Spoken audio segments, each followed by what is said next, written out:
इस वक्त जो भी सूरत हाल हम पूरी दुनिया में जिससे हम जूझ रहे हैं उसमें ऑब्वियसली बहुत सारी नेचुरल चीज़ें भी हो रही हैं, लेकिन बहुत सारे ऐसे नुकसान हम अपने खुद कर रहे हैं जो हमने खुद क्रिएट किए हैं, ये मैन मेड हैं।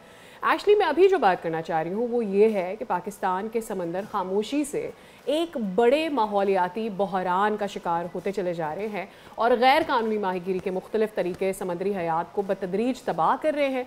एंड रिसेंटली एक नया गैर कानूनी रुझान जो सामने आया वो है light fishing. And I am sure Faisal भी हमारे व्यूअर्स को बताएंगे कि what exactly this light fishing है। तो आप मनाजिर में देख लीजिए ये अब ये है कि इस तरीके में मछली के शिकारी रात के अंधेरे में समंदर में ताकतवर लाइट्स जला देते हैं, जिससे मछलियां दिन निकलने के धोखे में सतह आब की तरफ आ जाती हैं और आसानी से अब ये पकड़ ली जाती हैं। ये तरीक़ाकार न सिर्फ गैर फितरी शिकार है बल्कि मछलियों के कुदरती आराम और अफजाइश के निज़ाम को भी मुतासिर कर रहा है। अब इस पर फिर एक स्टोरी हुई और अच्छी बात यह है कि फिर इसके बाद कार्रवाई इस पर बहुत सारी हुई है, लेकिन तब तक कितना नुकसान हो चुका था और ओवरऑल हमारा जो समंदर है हम उसको अपनी ही हरकतों से, अपनी ही ह्यूमन इंटरवेंशन से कितना ख़राब कर रहे हैं, इस सब पे हम बात कर लेते हैं। आज हमारे साथ मौजूद हैं शबीना फराज।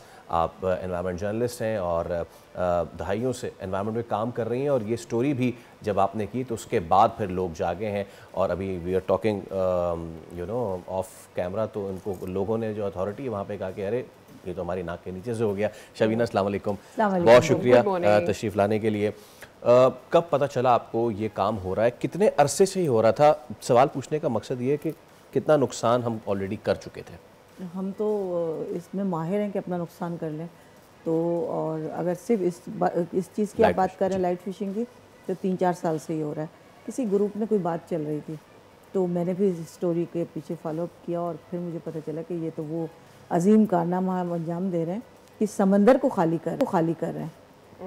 होता ये है कि चांद की अंधेरी रातों में जब चांद नहीं होता शुरू की तारीखों में या आखिरी तारीखों में, तो ये बड़ी बड़ी बीम लाइट्स लगा के और उतरते हैं। अब अमूमन 2 कश्तियाँ होती हैं, एक छोटी कश्ती होती है जो लाइट लगा के खड़ी हो जाती है और बाज़ दफ़ा तो समंदर में भी लाइट छोड़ देते हैं, तो वो मछलियाँ रोशनी पे अट्रैक्ट होती हैं और उनके गौल लाखों की तादाद में वहाँ जमा हो जाते हैं। जब वो जमा हो जाते हैं तो फिर वो वहाँ जाल डालते हैं, बड़ी कश्ती आती है, जाल डालते हैं। जाल भी बहुत बड़े होते हैं जिसको खींचने के लिए वो बाकायदा जनरेटर मौजूद होता है कश्ती पे और जाल को खींचने वाली मशीनें होती हैं हैवी, फिर वो इस तरह उठाया जाता है। यानी अगर एक आम कश्ती 1 टन मछली ले सकती है, बड़ी कश्ती, तो इस तरीके से बड़े आसानी से 5 टन 6 टन यानी 6 गुना ज़्यादा कैच पकड़ लेते हैं। और ये अननेचुरल है ना हमें ये, बट इसमें और बहुत सारे नुकसान हैं। मतलब एक तो मछलियों का आप नुकसान कर रहे हैं, मछलियों की अफजाइश, उनके आराम का नुकसान करें, बट आई हैव हर्ड कि ये जाल इतने बारीक होते हैं कि इसमें जो बेबी फिश होती है वो भी आ जाती है। ऐसी वो बहुत सारे और जो अंडर सी स्पीसीज हैं जिनकी हमें ज़रूरत नहीं है, हम शायद उनको खाते भी नहीं है, उनका प्रॉब्ली बिजनेस भी नहीं है, बट उनको भी आप लेकिन वो बायोडाइवर्सिटी के लिए ज़रूरी है, वो भी पकड़ में आ रही है। मसलन ये कतरा जाल कहलाती हैं। ये तमाम कश्तियाँ वो हैं जो बहुत बारीक जाल इस्तेमाल करती हैं, क्योंकि बेसिकली ये फ़िश मील के चिकन मील के लिए जो है ना वो पकड़ती हैं, तो छोटी मछलियाँ ही पकड़ती हैं, तो इनके पास जाल भी बहुत होते हैं। वो आप यूँ समझ लेते कि आपने समंदर में झाड़ू लगा दी सिस्टम, कोई चीज़ आप नहीं छोड़ते। और यूएन की एक रिपोर्ट है और बाकायदा उनके स्टैंडर्ड हैं कि आप 2.5 किलोमीटर से ज़्यादा बड़ा जाल नहीं होना चाहिए, लेकिन वो लोग बताते हैं कि 20-20 किलोमीटर का जाल लगा के बैठ जाते हैं। ये लाइट फिशिंग से हट कर बता रही हूँ मैं। खाड़ियों में वो पूरी एक दीवार बन जाती है, फिर उसमें ग्रीन टर्टल भी पकड़े जा रहे हैं हमारे, बर्ड्स भी पकड़े जा रहे हैं हमारे, और हमें उनकी ज़रूरत नहीं होती, वो मर जाते हैं, उनको हम फेंक देते हैं उठा के। तो लेकिन वो भी समंदर में फेंक देते हैं। वो इंडेंजर्ड हैं, उनको बचाने की दुनिया भर में कोशिशें हो रही हैं। हमने पता नहीं कितने ट्रीटी साइन किए हुए हैं कि इनकी हम हिफाजत करेंगे, लेकिन दूसरी तरफ ये हो रहा है। और ये बारीक जाल कानूनन ममनू है, लाइट फिशिंग मना है, यानी ऐसे तमाम तरीके जिससे मछलियों की नस्ल कुशी हो कानूनन मना है, लेकिन कानून पे अमल दरामद जो है ना वो एक बड़ा क्वेश्चन मार्क है पाकिस्तान में। तो बस ये जो हम अपने हाथों से अपना समंदर तबाह कर रहे हैं, ये नहीं सोच रहे कि कल ये खाली हो जाएगा या मछलियाँ यहाँ से चली जाएंगी बहुत दूर गहरे पानी में, तब हम क्या करें। और हमने कितना समय कर दिया है अब तक, कितना नुकसान। देखिए यहाँ मैं आपको एक रिपोर्ट बताऊंगी जो इंडस डेल्टा के हवाले से की गई थी, बाहर वालों ने किया था। तो उन्होंने कहा था कि पाकिस्तान में जो फिश स्पीशीज़ थी, स्टॉक था, उसमें से 40 to 70% ख़त्म हो चुकी है। बल्कि उन्होंने एक बहुत डीप सर्वे किया तो उन्हें इंडस डेल्टा की खाड़ियों में कोई बड़ी साइज़ की मछली नहीं मिली। जब आप खाड़ी कहती हैं तो इसको ज़रा आम आदमी को बताइए कि इसका खाड़ी ये है कि वो दरिया का पानी वहाँ से समंदर में जाता है तो वो खाड़ी बन जाती है। इंडस डेल्टा की कई खाड़ी हैं जो दरिया सिंध का पानी समंदर में जाता है तो वहाँ मीठा पानी खारा पानी मिलता है, वहाँ मैंग्रोव्स भी होते हैं, एक रिच इकोसिस्टम होता है। तो वहाँ मछलियाँ पकड़ना वो आसान समझ के वो जाल लगा के एक दीवार से बना के बैठ जाते हैं। सही है। 3 से 4 साल आपने बताया ये सारा काम, ये कार्रवाई होती रही और इस पे कोई जो है वो इस पे कुछ भी पकड़ धकड़ नहीं आया। अब जब ये चीज़ रिपोर्ट हो गई है तो मैडम उसके बाद क्या सिचुएशन बनी, हाँ, ये क्या हुआ ये बताइए। मुझे बहुत से लोगों ने बताया कि पकड़ धकड़ शुरू हो गई है, लेकिन इसमें देखिए एक मसला और भी है। मैंने ज़ाहिर जब स्टोरी आप करते हैं तो सबके पॉइंट ऑफ व्यू लेते हैं। तो हमने जब गवर्नमेंट से बात की बलूचिस्तान की तो उन्होंने कहा कि देखिए हमारे पास वसाइल की कमी है, हमारे पास सिर्फ 3 स्टेशन है जहाँ हमारी जो है ना कश्ती मौजूद होती है, क्रू मौजूद होता है, स्पेक्ट्रम मौजूद होता है। तो तकरीबन 700 किलोमीटर साहिल है फ़र्ज़ कीजिए बलूचिस्तान का, और सिंध का भी मिला लें तो 1000 किलोमीटर है। तो उसको मॉनिटर करने के लिए, पेट्रोलिंग करने के लिए आपको बहुत वसाइल की ज़रूरत है। तो लेकिन बहरहाल जब उन्होंने काम, जब स्टोरी आ गई और ज़ाहिर है उन्हें लगा कि हमें कुछ करना चाहिए तो बहुत सारा काम। अच्छा, आउट ऑफ ऑल दिस अभी तक हमने आपसे ये नहीं पूछा कि ये इलाकों में ज़्यादा हो रही है, विच साइड ऑफ बलूचिस्तान, जहाँ पर इस लाइट फिशिंग। देखिए ये सिंध से लेकर बलूचिस्तान तक हर जगह हो रही है, लेकिन सबसे ज़्यादा ये डाम और सोमियानी में हो रही है। और जब सोमियानी का नाम आता है तो फिर हम ये सोचते हैं कि वो मेरीन प्रोटेक्टेड एरिया है, कानूनन वहाँ इस तरह की कार्रवाई वैसे ही मना है, तो वो बचा के वहाँ भी हो जाता है।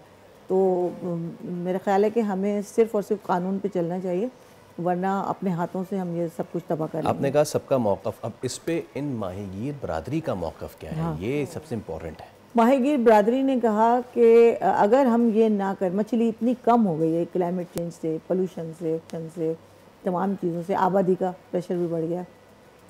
उन्होंने कहा कि अगर हम ये ना करें तो हमारे पास इतनी मछली भी नहीं आएगी कि हम घर का चूल्हा जला सकें, तो हम क्या करें।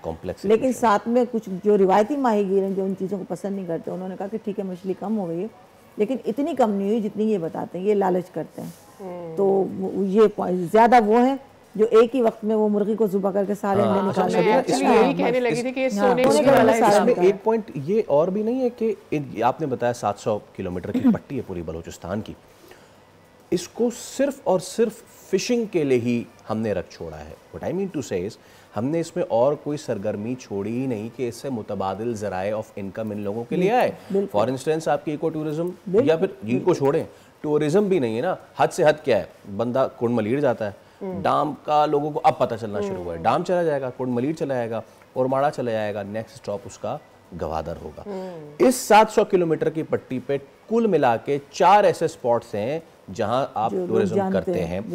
कितने और स्पॉट्स है जहाँ पे चीज़ हो सकती है, और अगर ये इंट्रोड्यूस कराया जाए तो फिर इस चीज़ की ज़रूरत ही नहीं भाई, at the end of the day माहीगीर बरादरी को चूल्हा जलाना ना अपना, तो वो ऐसे भी चला सकते हैं। फिर दूसरी बात है एक्वा कल्चर की एक्टिविटीज़ की जा सकती हैं। आप मछलियों की काश्त कर सकते हैं, झींगों की कर सकते हैं, वो वैल्यू एडिशन हो जाता है चीज़ों में। सिर्फ मछलियाँ पकड़ के उसको फिश मील के चिकन मील में बेचना तो वो इतना फ़ायदेमंद नहीं होगा। उनके पास कोल्ड स्टोरेज नहीं होता है, आप उनको कोल्ड स्टोरेज दें, बड़ी मछलियाँ पकड़ना सिखाएं जिसकी वैल्यू ज़्यादा है, तो वो इस किस्म के जो जैसे कहते हैं ना हार्म तरीके हैं उसको छोड़ के इस तरफ आ सकते हैं अगर इनकम ज़्यादा होगी।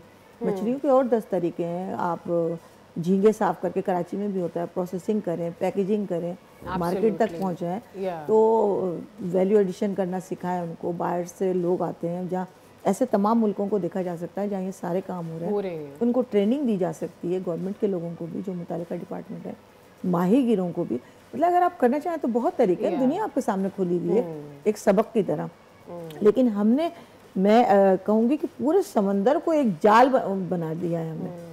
पूरा समंदर हमारे लिए बस जाल है कि इसमें से हम पकड़ लें जितना पकड़ लें। राइट, लेकिन ये the investment those areas and the security, ये सारी चीज़ें एक ह्यूज चैलेंज है। आई थिंक ये सारे रिजॉल्व हो सकते हैं अगर आपकी कॉन्सेंट्रेशन, और कोस्टल एरिया फिर भी निस्बतन जो है वो सेफ है, और लोग जाते हैं, जैसे इको टूरिज्म की बात की फैसल में, तो वो बहुत अच्छे तरीके से वहाँ हो सकती है। आप रिवायती कल्चर जो है उनका वो दिखा सकते हैं, उनका मील पेश कर सकते हैं टूरिस्ट को, लोग बड़े खुश होते हैं वहाँ की चीज़ों पर। और बलूचिस्तान के सिर्फ पहाड़ी टूरिज़्म अगर आप करा दें मैंने पूरे पाकिस्तान के और थोड़े से दुनिया के पहाड़ देखे, लेकिन जो खूबसूरती है कशिश बलूचिस्तान के पहाड़ों, आप देखें मुजस्समे तराशे हुए हवा से। जी और कुछ तो ऐसा है कि जैसे महलात बने हुए होते हैं। और जो वो एंजेलिना जूली आई तो उन्होंने पहली दफा उसका नाम दिया प्रिंसेस। और एक और है वहाँ पे देवी बनी हुई, मैंने उसको अमन की देवी का नाम दिया। मैंने कहा खुदा करेंगे अमन हो जाए, बिल्कुल एक देवी की शक्ल की बेटी। वो किसी ने बनाई नहीं है, वो हवा से, वहाँ की जोग्राफियाई चीजों से। और कई तो ऐसे हैं जैसे लगता है महल बने हुए, उनके झरोखे मौजूद हैं, पेट्रा के महल की तरह लगता है। Absolutely. और जो इवन प्लेन वहाँ के माउंटेन्स है, they have different colours. You go from one mountain, वो पूरी रेंज अगर आप जाना चाहें, आप जिस पहाड़ के पास चले जाएं, पहाड़ खुद बता रहा है कि मेरे अंदर क्या है। अगर वो चूना है उसके अंदर तो वो बाहर निकल आता है, तांबा है तो बाहर निकला हुआ है। सोने की कहानी जिस सूबे में मौजूद है, तो वहाँ के लोग अगर इतने पसमानदा हैं तो बहुत सी गलतियाँ हमारी add gems into it and add the wildlife into it, Balochi ibex and all। बहुत ह्यूज अपॉर्चुनिटी। बहुत शुक्रिया Shabina, it was wonderful to have you. और जो हमने गुफ्तगू की उसका मकसद यही है कि आइडेंटिफाई करें, हम बिल्कुल गलतियाँ करते हैं और हमारे पास रीजंस भी हैं शायद गलती करने के, जिसमें से एक है घरों का चूल्हा जलाना। तो वक्त आ गया है कि हम अल्टरनेट रिसोर्सेज दें अपने लोगों को, ताकि वो ये जो कदीम तरीक़ा है, जब आपके पास कुछ नहीं होता तो आप आखिरी जो लकड़ी है उसको जलाने पे आ जाते हैं, इस आखिरी लकड़ी को जलाने ना दें लोगों को, बल्कि उनको इनकरेज करें कि वो मज़ीद अपने लिए रिसोर्सेज पैदा करें। और इनकरेज तो गवर्नमेंट नहीं करना है वो। सब्सक्राइब करें और बेल दबाएं ताकि कोई खबर रह न जाए।